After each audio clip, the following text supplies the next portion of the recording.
Unsure of your dream? Study abroad destination? Clear your doubts. Videsh Consult. Call 9676502888.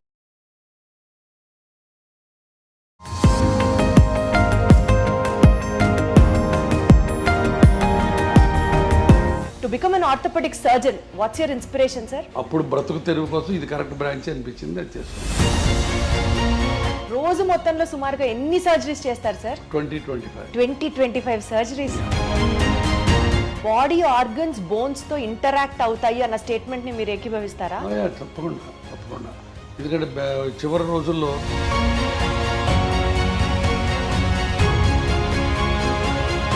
But lung diseases ఉంటే they are more prone to risk of fractures అన్న మాటకి relevance ఉందా sir? Lung డిసీజెస్కి, bone ఫ్రాక్చర్స్కి field, especially in the terms of medical field, hospitals, costly hospitals, rich is everything, compassionate గా అనిపిస్తుందా sir, లేకపోతే commercialise అయింది కల్చర్ అన్న ఫీలింగ్ మీకు ఎప్పుడైనా వచ్చిందా? ఇది కమర్షియల్ వరల్డే, but still you can.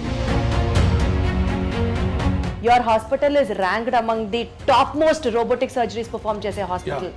Robotic surgeries అన్నవి are they affordable to everybody is one not at all. Robotics ప్రతి వాళ్ళు చేయించుకోవాలి, రూలే లేదు. Robotics success rate robotic surgeries లో ఫర్దర్. సార్ మీరు సర్జరీ చేస్తారు, రిహాబ్ ఎక్సర్సైజెస్, ఫిజియోథెరపీ గురించి మాట్లాడితే అది చాలా పెయిన్ఫుల్.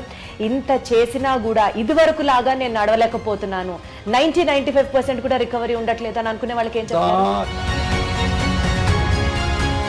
ఎంతమంది మా ఓపీలో ఒకసారి కూర్చొని చూడు సార్, దేవుడు మీరు మమ్మల్ని మళ్ళీ నడిపించారు, పునర్జన్మ సార్ అంటారా? అమ్మ అసలు నడవలేక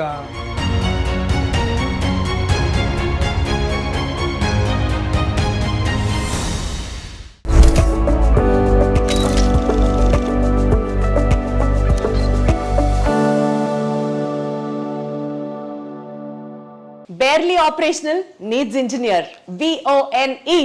Hello everybody, welcome back to this super doc, a super duper episode.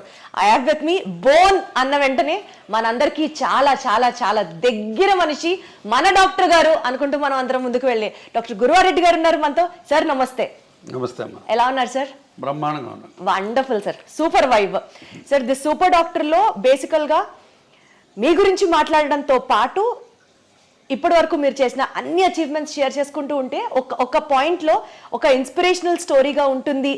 దాంతోపాటు మీ పర్సనల్ ఇన్సైట్స్ కూడా ఇంకాస్త లోతుగా తెలుసుకునే ప్రయత్నం చేద్దాము అన్న ఒక కాన్సెప్ట్తోనే ఈ సూపర్ డాక్ సిరీస్ మీతో చేస్తున్నాం sir. To start with, to become an orthopaedic surgeon, what's your inspiration sir? కరెక్ట్గా చెప్పాలంటే ఇన్స్పిరేషన్ ఏం లేదు, డిస్పరేషన్. అంటే రోడ్డు మీద యాక్సిడెంట్స్ ఉంటాయి కాబట్టి ఇండియాలో ప్రాక్టీస్ కొదవలేదు ఎముకలు ఎరగడానికి అని ఆ ఉద్దేశంతో ఆర్థోపెడిక్స్ సెలెక్ట్ చేసుకున్నాను నేను.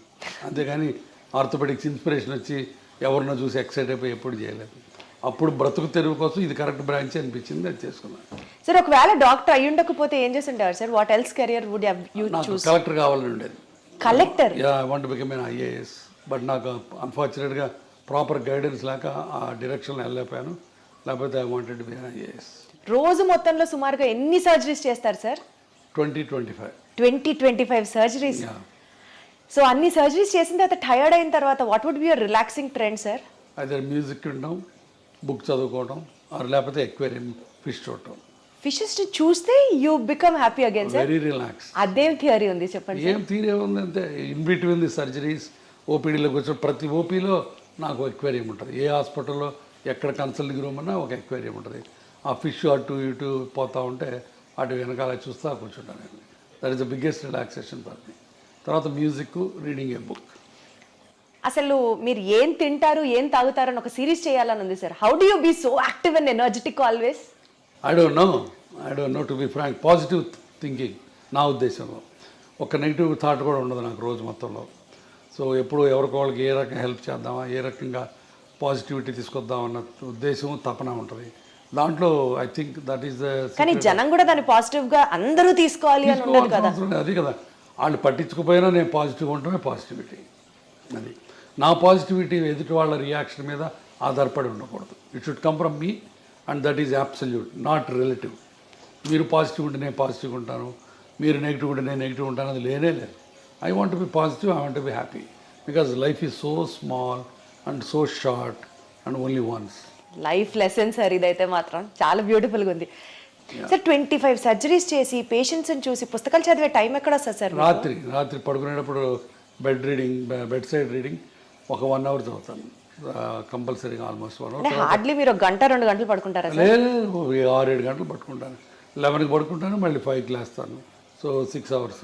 తర్వాత కార్లో వెళ్ళేటప్పుడు చదువుతుంటాను book. Okay. So sir one thing, మీ పేషెంట్సే మీ నుంచి ఇది నా అలవాటు అని సర్ప్రైజ్ అయ్యే ఎలిమెంట్ ఏదైనా ఉందా అంటే ఏం చెప్తారు? నా అలవాట, రోజుకి ఒక 1/2 కిలో వేరుశనగ పప్పులు తింటాం. నాకు పీనట్స్ అంటే భలే ఇష్టం, వేరుశనగ పప్పులు. అవి ఉడకబెట్టి పెడతారు అక్కడ. సో పేషెంట్ మధ్యలో తింటూ ఉంటాను. అదే ఆశ్చర్యంగా ఉండొచ్చు బహుశా, ఇన్ని పప్పులు తింటాడు అయినా అని. సో నాకు తెలిసి సార్ వేరుశనగ పప్పులు తినడం, ఈ అక్వేరియం ని మెయింటైన్ చేయడం అన్నది ప్రాబబుల్లీ ఈ విషయం ఎవరికి తెలిసి ఉండకపోవచ్చు. Only after this interview I take the credit. Exactly sir one life lesson what medicine has taught you అంటే ఏం చెప్తారు sir? Do whatever you can do without expecting anything, and then God will give you whatever you deserve. అంటే less expectations, ఒక్క మాటలో చెప్పాలంటే absolutely no expectation. No expectations. No expectation, and do it with your heart, not with your brains. Lot of the time brain పనిచేసి heart పనిచేయదు, అప్పుడే ఇబ్బందులు వస్తాయి. So anything you do with heart, with the compassion and passion, నీకు అన్ని మంచి జరుగుతాయి, నాకు గట్టి నమ్మకం. Got it sir. Good intent will help. Exactly. Sir you being an orthopaedician sir, bones అనేవి బేసికల్గా బాడీ స్ట్రక్చర్కి హెల్ప్ చేస్తాయి అండ్ సపోర్ట్ ఇస్తాయి బాడీకి అని కాకుండా నిజంగా బోన్స్ రోల్ ఇంకా ఉందా sir? What usually people don't know or neglect about it. బోన్స్కి obviously it's a skeleton made up of bones, and నడవటానికి కూర్చోవడానికి బోన్స్ జాయింట్స్ ఆల్ ఒక కాంప్రహెన్సివ్ యూనిట్. ఆ బోన్స్ సరిగా లేకపోతే పెయిన్స్ వస్తాయి. ఒక పోస్ట్ మెనోపాజల్, ఇప్పుడు ఆడవాళ్ళకి పీరియడ్స్ అయిపోయిన తర్వాత బాడీ అంతా పెయిన్స్ వస్తాయి. అది because of the bone pain, because of the calcium ఉండదు, వైటమిన్ డి అబ్జార్ప్షన్ ఉండదు. కాబట్టి one of the most important problems of A old age is bones not being healthy. తర్వాత బోన్స్ నాట్ హెల్తీగా ఉండటం వల్ల పడిపోతుంటాం, ఫ్రాక్చర్లు అవుతుంటాయి. సో కాబట్టి బోన్స్ చాలా రకాలుగా బోన్స్ అండ్ జాయింట్స్ మనిషి మనుగడకి లాస్ట్ చర్మాంకంలో సుఖంగా జీవించడానికి ముఖ్యంగా కావాల్సింది bones and joints. Body organs bones తో ఇంటరాక్ట్ అవుతాయి అన్న స్టేట్మెంట్ ని మీరు ఏకీభవిస్తారా? తప్పకుండా. ఎందుకంటే చివరి రోజుల్లో the balance of the body is very important. అది కోర్ మజిల్స్ అవన్నీ కూడా మన మజిల్స్ బోన్స్ స్ట్రాంగ్గా ఉంటే మీరు పడకుండా ఉంటారు, లేకపోతే కింద పడిపోయి ఫ్రాక్చర్ అవుతుంటాయి. I mean to ask you sir, digestive system ప్రాపర్గా ఫంక్షన్ అయితే బోన్స్ హెల్దీగా వర్క్ చేస్తాయి. అంతే కదా, మరి డౌట్ ఏముంది దాంట్లో. ఇప్పుడు మాల్అబ్జార్ప్షన్ సిండ్రోమ్స్ ఉంటాయి. మాల్అబ్జార్ప్షన్ సిండ్రోమ్స్లో గట్లోంచి సరైన వైటమిన్స్ సరైన ఎలిమెంట్స్ అబ్జార్బ్ అవ్వవు. వాటిల్లో బోన్స్ ఆస్టియోపోరోటిక్గా ఉంటాయి. కాబట్టి డైజెస్టివ్ సిస్టమ్ బాగుంటే బోన్స్ బాగుంటాయి. కిడ్నీస్కి బోన్స్కి లింక్ ఏంటి సార్? కిడ్నీస్ బోన్స్ లింక్స్ అంటే బికాజ్ అగైన్ థైరాయిడ్, పారాథైరాయిడ్, తర్వాత కాల్షియము, పారాథర్మోను, ఆ బ్యాలెన్స్లో ఒక్కోసారి కాల్షియం బోన్లో ఉండకుండా బ్లడ్లోకి వెళ్తుంది. సో ఒక్కొక్కసారి కిడ్నీ స్టోన్స్ అని ఫామ్ అవుతాయి. సో ఇదంతా మల్టిపుల్ హోమియోస్టాసిస్, అంటే కాల్షియం మెటబాలిజం సరిగ్గా లేకపోవటం వల్ల, తర్వాత పారాథర్మోన్స్ ఎక్కువ ఉండటం వల్ల తక్కువ ఉండటం వల్ల ఆ టైప్లో బోన్స్ ఉండాల్సిన ఆస్టియోపోరోసిస్ ఎక్కువైపోయి బోన్స్ ప్రాబ్లమ్స్ వస్తాయి. సో కాల్షియం డిస్టర్బెన్స్ ప్రాబ్లం, కిడ్నీలో ఒక కాళ్ళ బోన్స్లో ప్రాబ్లమ్స్ వస్తాయి. బేసికల్గా ఈ calcium metabolism, vitamin D supplements ఏదైతే చెప్తూ ఉంటున్నారో బోన్ హెల్త్కి చాలా ఇంపార్టెంట్ అని, ఏ ఏజ్ నుంచి ఎవ్రీ టైమ్ ఈ సప్లిమెంట్స్ తీసుకుంటూ ఉండాలంటారు sir? Calcium and vitamin D age of 16 to 60 easy to remember. 16 ఏళ్ళ నుంచి 60 ఏళ్ళ దాకా ప్రతి ఉమెన్ సప్లిమెంటల్ కాల్షియం తీసుకోవాలి. Vitamin D sir? Vitamin D depends on again, but of course vitamin D ఇప్పుడు ఇండియాలో 80% ఆఫ్ పీపుల్కి deficient, whatever the reasons. ఒక్కోసారి నాకు అనుమానం వస్తుంది, అసలు ఈ ఇండియాలో మెజర్ చేసే కరెక్ట్ ఎక్విప్మెంట్ ఉందా, లేకపోతే ఫాల్టీ ఎక్విప్మెంట్ వచ్చిందని అనుమానం ఉంటుంది. ఎందుకంటే everybody will have a vitamin D deficiency.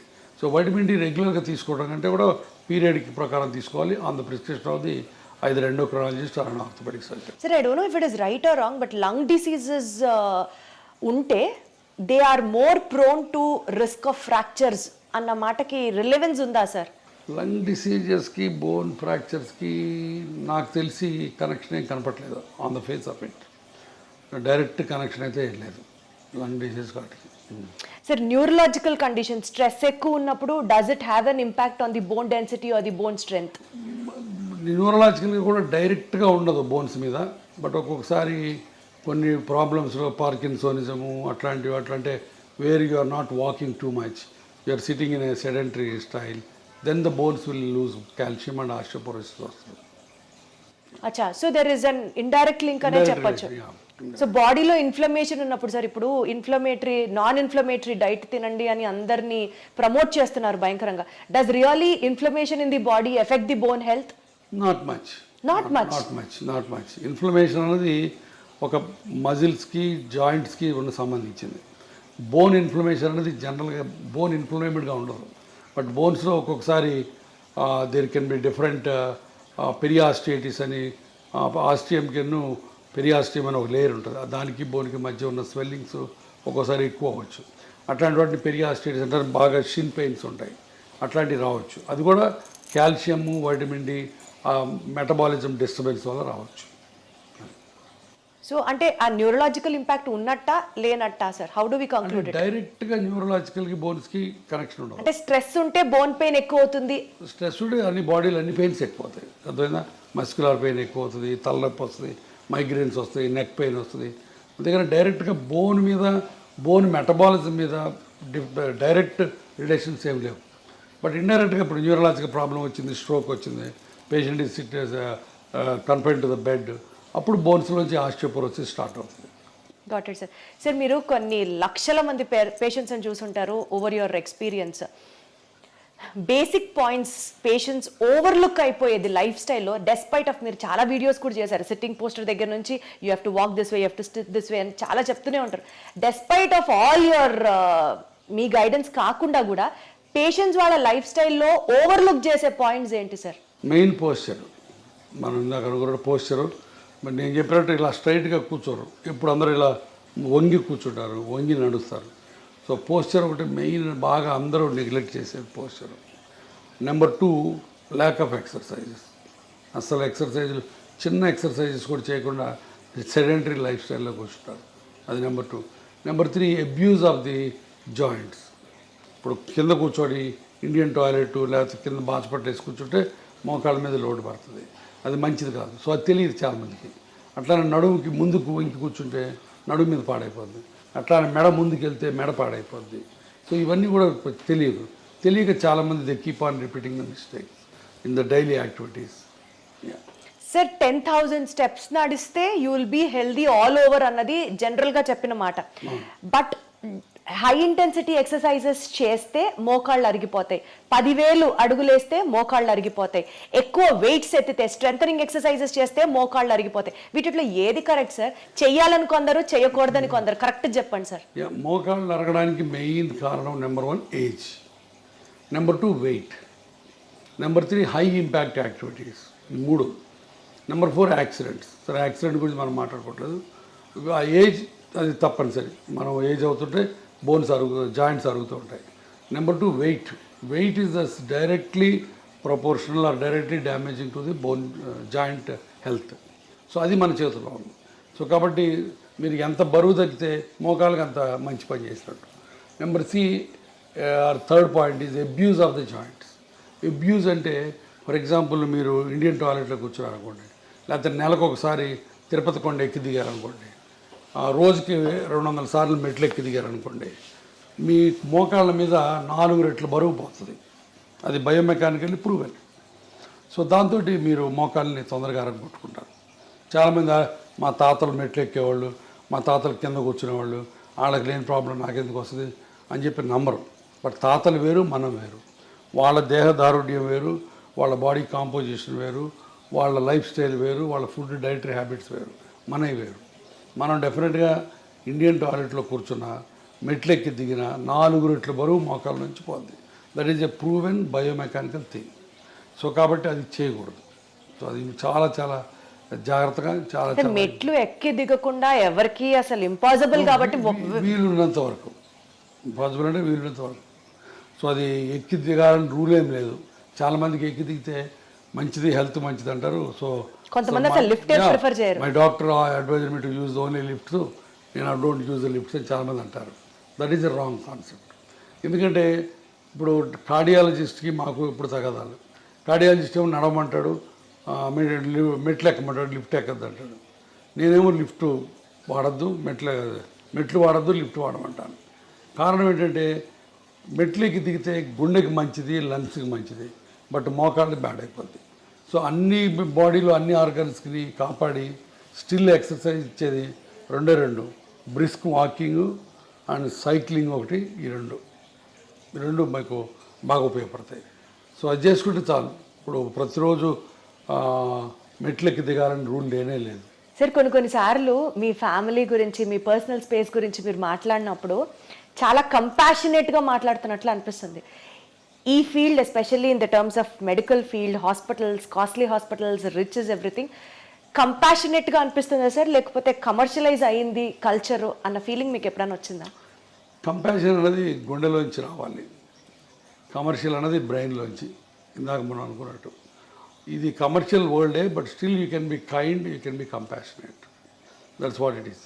ఇప్పుడు మా హాస్పిటల్ ఉంది, మేమే చారిటీ కాదు.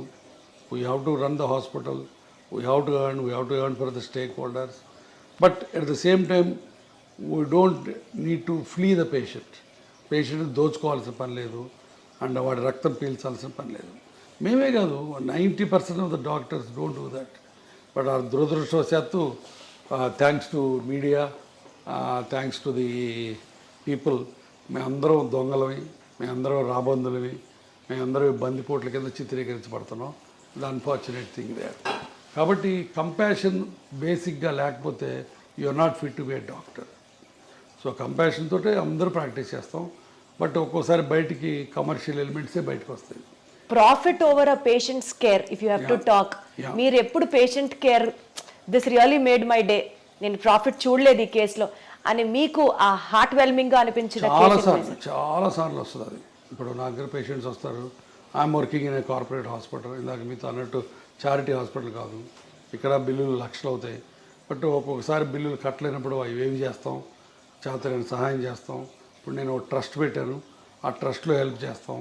సో చాలా రకాల హెల్ప్ చేస్తాం. ఆ హెల్ప్ చేసిన ప్రతిసారి హ్యాపీనెస్ ఉంటుంది, దాంట్లో డౌటే లేదు. One incident if you have to tell sir, it really made your day అని అంటే ఏం చెప్తారు? చాలా ఉన్నాయి. లాస్ట్ వీక్ ఇట్ సెల్ఫ్ ఒక కలీగ్ ఆర్థోపెడిక్ సర్జను, బట్ చాలా రోజుల నుంచి ఆయన ప్రాక్టీస్ చేయట్లేదు, బెడ్ మీద కదలట్లేదు, ఆయన పడి ఫ్రాక్చర్ అయి వచ్చాడు. సో హిప్ రిప్లేస్మెంట్ చేసాం. అయిన తర్వాత కూడా ఆయన 10 రోజులు హాస్పిటల్లో ఉన్నాడు, బట్ నడవలేదు, ఈ రిఫ్యూజ్ టు వాక్. బిల్లు చాలా అయింది, మళ్ళీ కట్టుకోలేమన్నారు.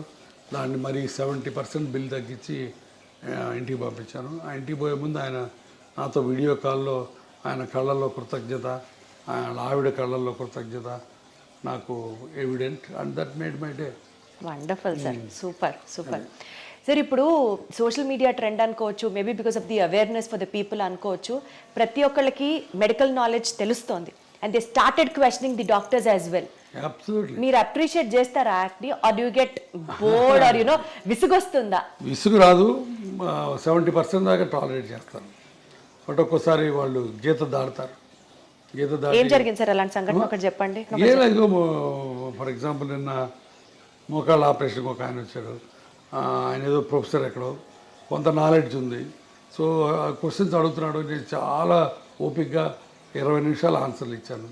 మళ్ళీ 21 తర్వాత మళ్ళీ మొదలుపెట్టాడు. నాకు కొంచెం కోపం వచ్చింది. మిగతా పేషెంట్లు వెయిట్ చేస్తారు. నేను చెప్పాను, ప్రొఫెసర్ గారు మీరు ఇందాక అడిగిన వాటన్నిటి సమాధానాలు చెప్పాను, మళ్ళీ అదే క్వశ్చన్స్ అడుగుతున్నారు, సేమ్ సమాధానాలు చెప్తారు, కొత్త సమాధానాలు ఉండవు. మీరు అనుకున్నట్టు సమాధానం రావాలంటే రాదు, సమాధానం ఒకటే ఉంటుంది, మీరు అనుకున్నట్టు రాదు అని చెప్పాను. అంటే తిట్టినట్టు చెప్పలేదు, బట్ కొంచెం వాయిస్ పెంచి చెప్పాను. ఆయన అర్థం చేసుకున్నాడు. డాక్టర్ గారికి కోపం వచ్చినట్టుందని మెదకుండా వెళ్ళిపోయాడు. బట్ చాలా తక్కువ అలాంటి ఇన్సిడెంట్స్. సార్ బేసికల్గా మీరు అన్ని ఇయర్స్ మెడిసిన్ చేసి అంతమందితో యూనో చూసి పేషెంట్స్ని చూసి ఒక డెసిషన్ తీసుకుంటారు సార్, మెడికల్ డెసిషన్. అన్ఫార్చునేట్లీ అది మీడియా వల్ల కానీ పబ్లిక్ వల్ల కానీ మిస్అండర్స్టాండ్ అయిన సిచ్యువేషన్స్ ఉన్నాయా? ఉన్నాయండి. ఇప్పుడు నేను ఒకసారి అంతకుముందు కూడా చెప్పాను, ఒక పేషెంట్కి కాలు ఇరిగి వేరే హాస్పిటల్లో ట్రీట్మెంట్ చేసుకుంటే ఆ కాలు అంతా డెడ్ అయిపోయినట్టు అయిపోయింది, వుడెన్ ఇండ్యూరేటెడ్గా అయిపోయింది. దాన్ని మనం కంపార్ట్మెంట్ సిండ్రోమ్ అంటాం. అతను నా దగ్గరకు వచ్చాడు, కాలు తీసేయమంటున్నారు సార్ మిగతా వాళ్ళు, మీరేంటని. నేను కాలు తీయక్కర్లేదు అని చెప్పి 3 నెలల పాటు లిటరల్గా సాకాను ఆ కుర్రాడిని. సాకడం అంటే ఏదో కుర్రాడు తమ్ముడిని కొడుకుని చూసుకున్నట్టు చూసుకొని అతనికి హైపర్ బ్యారిక్ ఆక్సిజన్ కావాలంటే ఇక్కడ, లేకపోతే వేరే ఇంకొక మిలిటరీ హాస్పిటల్కి పంపించి అన్ని రకాలుగా చేశాను. బట్ చివరికి అతను వెళ్ళి 3 టీవీ స్టేషన్స్లో ఇంటర్వ్యూలు సంపాదించి కూర్చొని గురువారెడ్డి మంచోడు కాదు, నా కాల్ని పాడు చేశాడు అని చెప్పాడు. So 3 interviews. బట్ ఆ రోజు చాలా చాలా బాధేసింది. బట్ ఆ రోజు ఒక రకంగా నాకు లిబరేట్ కూడా అయిపోయాను.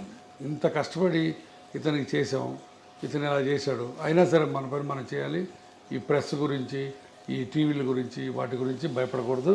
నీ ఆత్మకి నువ్వు గట్టిగా ఉన్నంతకాలం వీటి గురించి భయపడకూడదని ఒక రకమైన తెగింపు, ఒక రకమైన స్వాతంత్రం, ఒక రకమైన లిబర్టీ, ఒక రకమైన ఏమంటుంది దాన్ని కమ్ వాట్ మే అన్న యాటిట్యూడ్ వచ్చింది. సో అది ఒక రకంగా మంచిదైంది నాకు.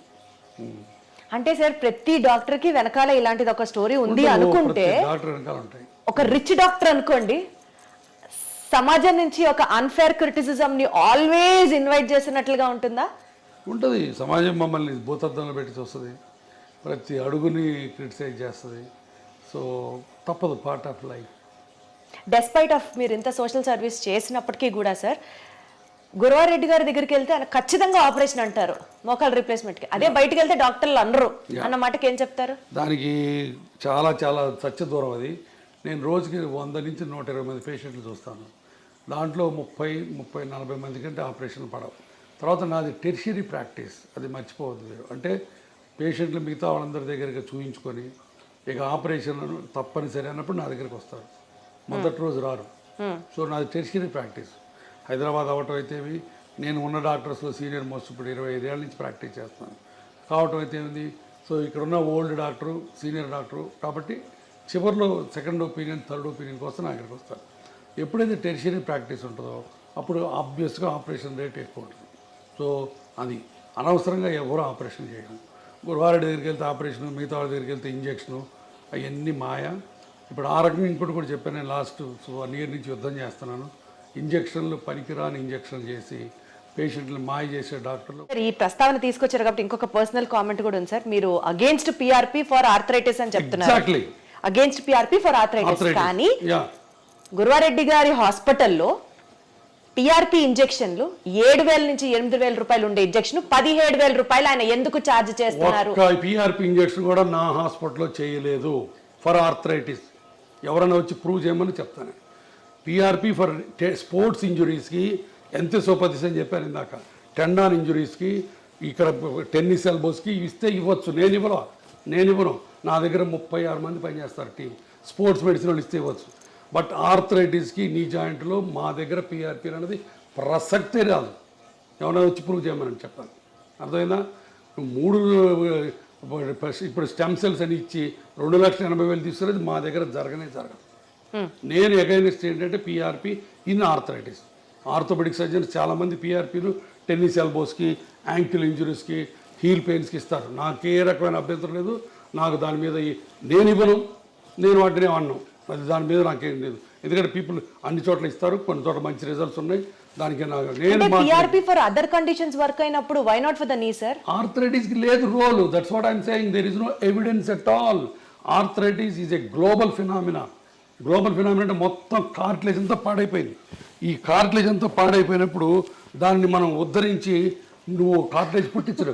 అంటే అయిపోయిన కార్టిలేజ్ తిరిగి మళ్ళీ ఫామ్ అవ్వదా సార్? ఇంత మటుకు గ్లోబల్గా కార్టిలేజ్ రీజనరేట్ అన్నది లేదు. కార్టిలేజ్ సెల్స్ స్పోర్ట్స్ ఇంజురీస్లో చిన్న చిన్న లేజన్స్ ఉంటే దాంట్లో కాండ్రోసైట్స్ అని, ఓట్స్ అని డిఫరెంట్ ప్రొసీజర్స్ ఉన్నాయి. అవన్నీ ఉపయోగపడతాయి అక్కడ వరకు. అక్కడ కూడా ఫైబ్రస్ టిష్యూ ఫామ్ అయ్యి కొంతవరకు కార్టిలేజ్ సెల్స్ వస్తాయి. బట్ కార్టిలేజ్ రీజనరేట్ అయ్యి ఆర్థరైటిస్, మోకాళ్ళ నొప్పుల ఆర్థరైటిస్ బాగుపడి మళ్ళీ బ్రహ్మాండంగా నార్మల్ కార్టిలేజ్ వచ్చింది. అల్ట్రాసౌండ్లో చూపిస్తాడు ఈయన, ఈ డాక్టర్ గారు, బౌన్సర్ డాక్టర్ గారు. అల్ట్రాసౌండ్ తీసేదిగో నీకు మళ్ళీ కార్టిగ్రామ్ అని ఒకటి చూపిస్తాడు.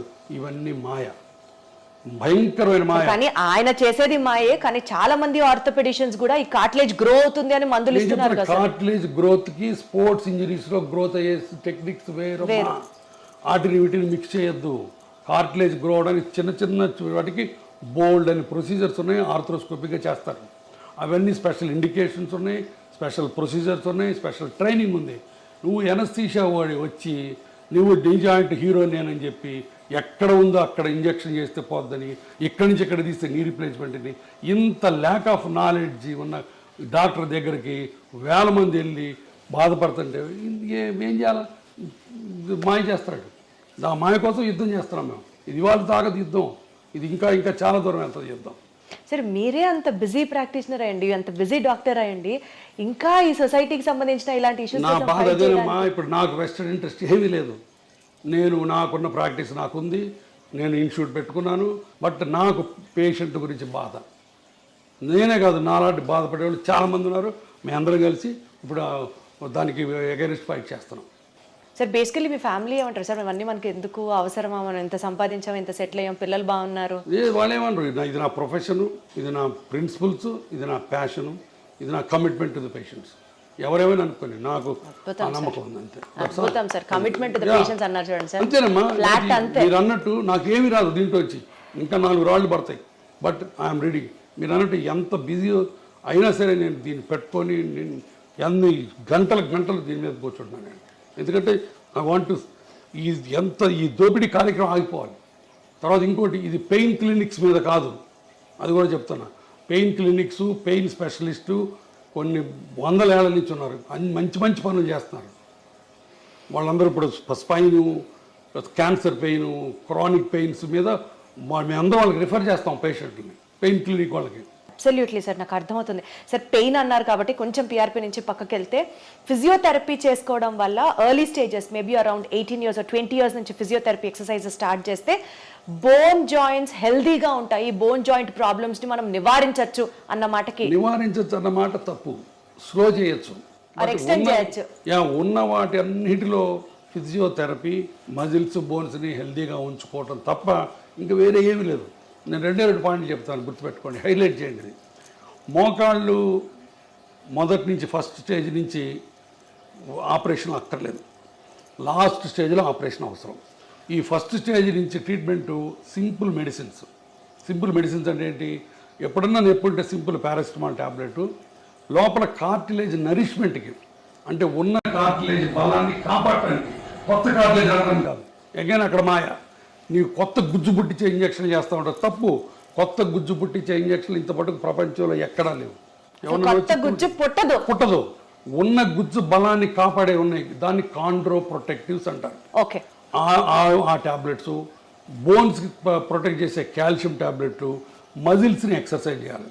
ఇప్పుడు for example quadriceps muscle exercise చేసామనుకో, మోకాల మీద ఉన్న లోడ్ని అది కొంత తీసుకుంటుంది, అందుకని మీకు ఎక్సర్సైజ్ బాగా ఉపయోగపడుతుంది. అట్లానే జాయింట్ని అబ్యూజ్ చేయకుండా, చెప్పాను కదా, ఇండియన్ టాయిలెట్స్ వాడకుండా అట్లా చేసుకోవటం తప్ప ఇంకోటి లేదు. నేను పేషెంట్కి 2 సెంటెన్స్ చెప్తాను. అమ్మ, నేను ఇచ్చిన మందులు, ఎక్సర్సైజులు పని చేసిన నాళ్ళు ఆపరేషన్ అక్కర్లేదు. ఈ మందులు, ఎక్సర్సైజులు పని చేయకపోతే ఆపరేషన్ తప్ప ఇంకొకటి లేదు.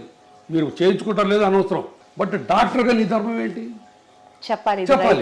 నీ రీజన్ చెప్పాలి. నువ్వు హిపోక్రటిస్ ఓత్ తీసుకున్నావమ్మా సార్.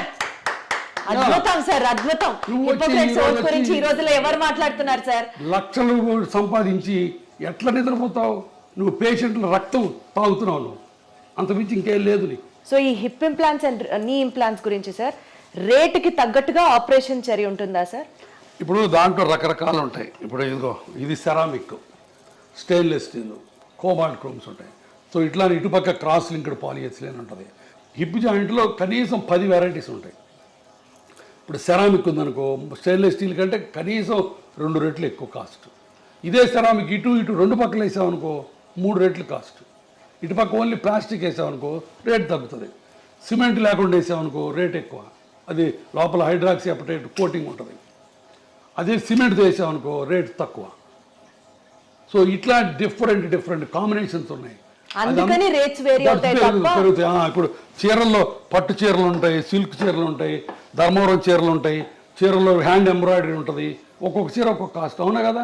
జరీ ఉంటుంది, జరీ ఉంటే కాస్ట్ ఎక్కువ. ఇది అంతే. ఒక 20 వెరైటీస్ ఆఫ్ జాయింట్లు ఉన్నాయి. ఇక్కడికి వచ్చిన తర్వాత ఆ జాయింట్ని బట్టి ₹1,00,000 నుంచి 5,00,000 రూపాయల దాకా ఉంది హిప్ ప్రైస్. ₹1,00,000కి ఇండియన్ ఇంప్లాంట్ సిమెంట్తో వేసుకోవచ్చు. బట్ అది యంగ్ పేషెంట్కి వేయడానికి లేదు. యంగ్ పేషెంట్ 25 ఏళ్ళు కోవిడ్ బారిన పడి ఎవాస్కులర్ నెక్రోసిస్ వచ్చిన అతనికి ₹1,00,000 వేస్తే తొందరగా పాడైపోద్ది. అతనికి అన్సిమెంటెడ్ హిప్ వేయాలా, సెరామిక్ హిప్ వేయాలి. So that's all. ఇప్పుడు దాంట్లో రోబోటిక్ టెక్నాలజీ వచ్చింది. రోబోటిక్ టెక్నాలజీ చేస్తే కొన్ని అడ్వాంటేజెస్ ఉన్నాయి, దానికి ఎక్కువ అవుతుంది. సో ఇవి థింగ్స్. సార్ రోబోటిక్ సర్జరీస్ గురించి మాట్లాడితే sir, your hospital is ranked among the top most robotic surgeries perform చేసే హాస్పిటల్. అది definitely first of all congratulation sir.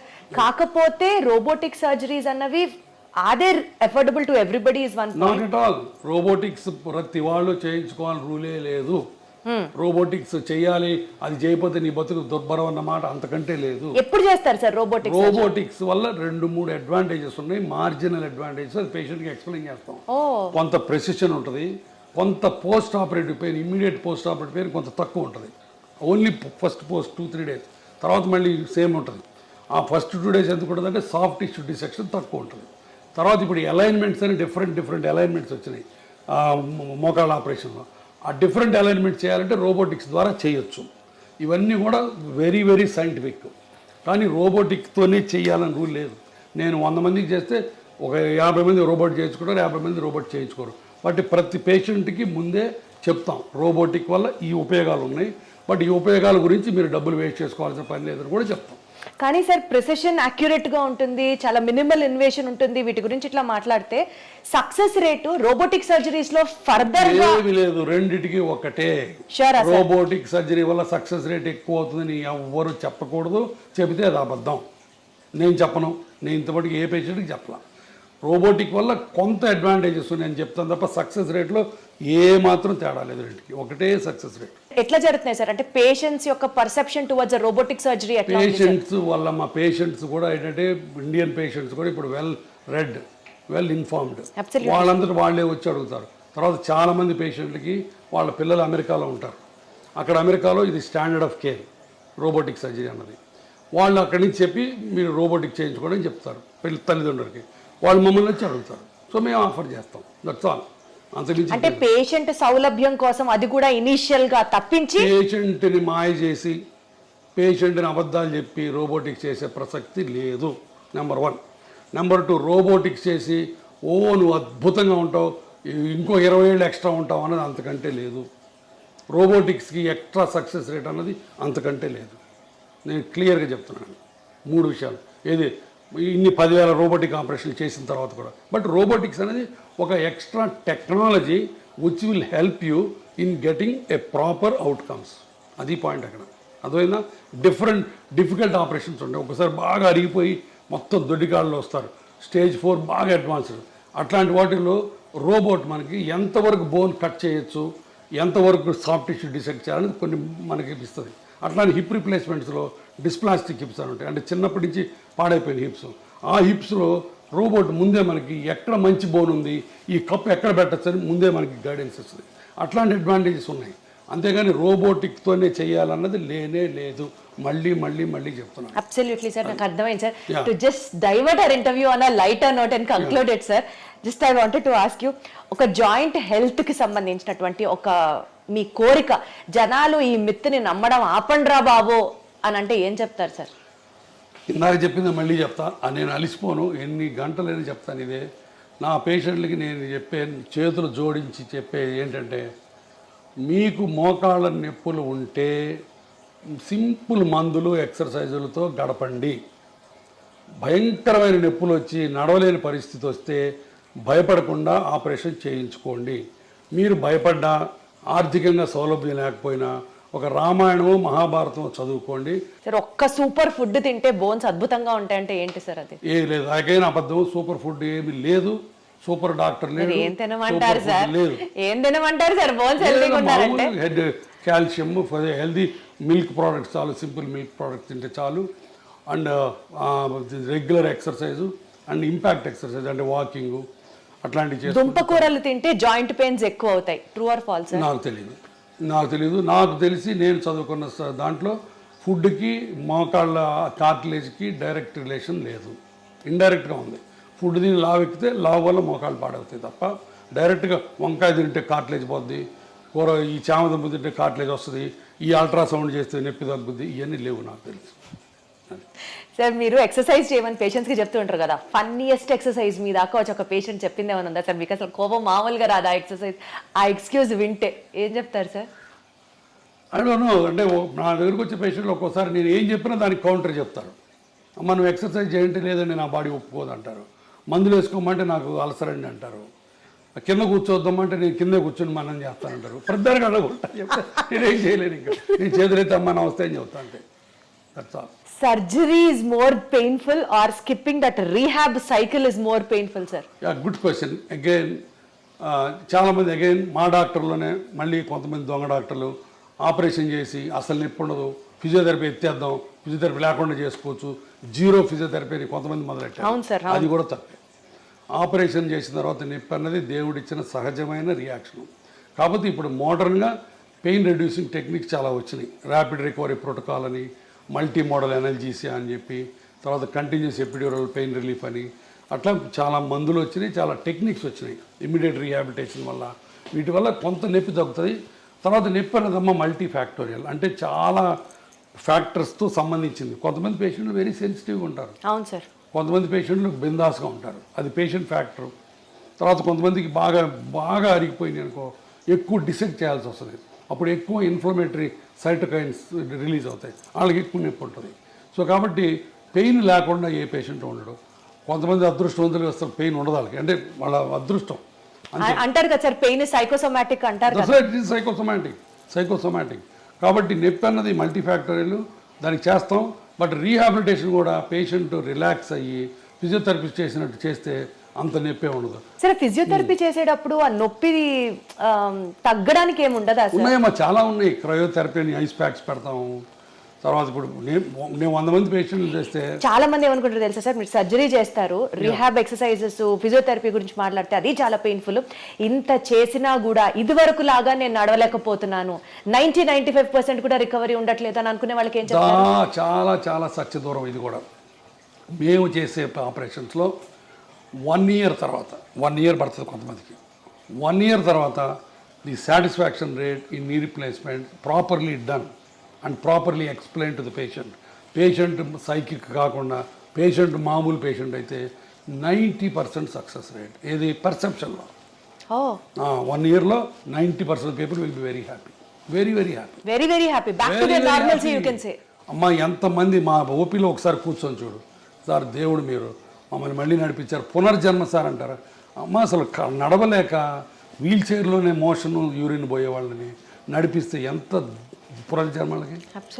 అన్నిటికీ బాత్రూమ్ పోవడానికి కూతురు మీద, అల్లుడి మీద, కొడుకు మీద, కోడల మీద ఆధారపడే వాళ్ళకి వాళ్ళ కాళ్ళ మీద వాళ్ళు నిలబెట్టి నడిపిస్తే ఎంత ఆనందం. అవన్నీ వచ్చి చూడండి. 20 years, నేను ఇప్పుడు 25 years ఇంటూ ప్రాక్టీస్. నేను ఎప్పుడు వచ్చాను? 1999లో వచ్చా హైదరాబాద్. ఇప్పుడు 25 ఏళ్ళు, బహుశా మోర్ దాన్ 70,000-80,000 పేషెంట్లకి ఆపరేట్ చేశాను నేను. 25 ఏళ్ల కింద చేసిన పేషెంట్లు ఇంకా తిరుగుతున్నారు హ్యాపీగా. So that is the beauty of the knee replacement surgery. అది నేను క్యాన్వాస్ చేయక్కర్లా, all over the world millions of people get benefit. ఇప్పుడు నీ రీప్లేస్మెంట్ సర్జరీలోనే latest advancement which really excites you so much ఏమైనా ఉందా sir? Robotic technology, that is the only latest advance. ఇప్పుడు దీంట్లో బోల్డ్ అనే కొత్త మెటీరియల్స్ వస్తున్నాయి. ఇప్పుడు ఈ కోబాల్ట్, క్రోమ్, టైటానియం కాకుండా ఇంకా కొత్త మెటీరియల్, పీక్ మెటీరియల్ అని కొన్ని వెరీ లైట్ మెటీరియల్స్ వస్తున్నాయి.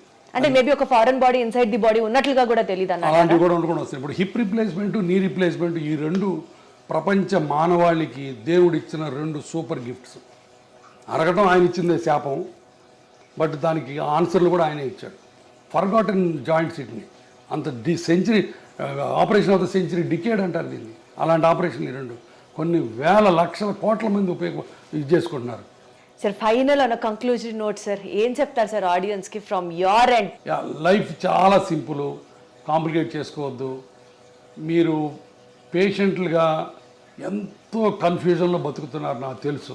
ఎందుకంటే ఒక పక్కనేమో నాలాంటాడు ఆపరేషన్ అంటాడు, ఇంకొక ఆయన వచ్చి పిఆర్పి అంటాడు. ఈ మధ్యలో ఎక్కడ నిజం ఉందో మీకు తెలియదు, సతమతం అవుతున్నారు.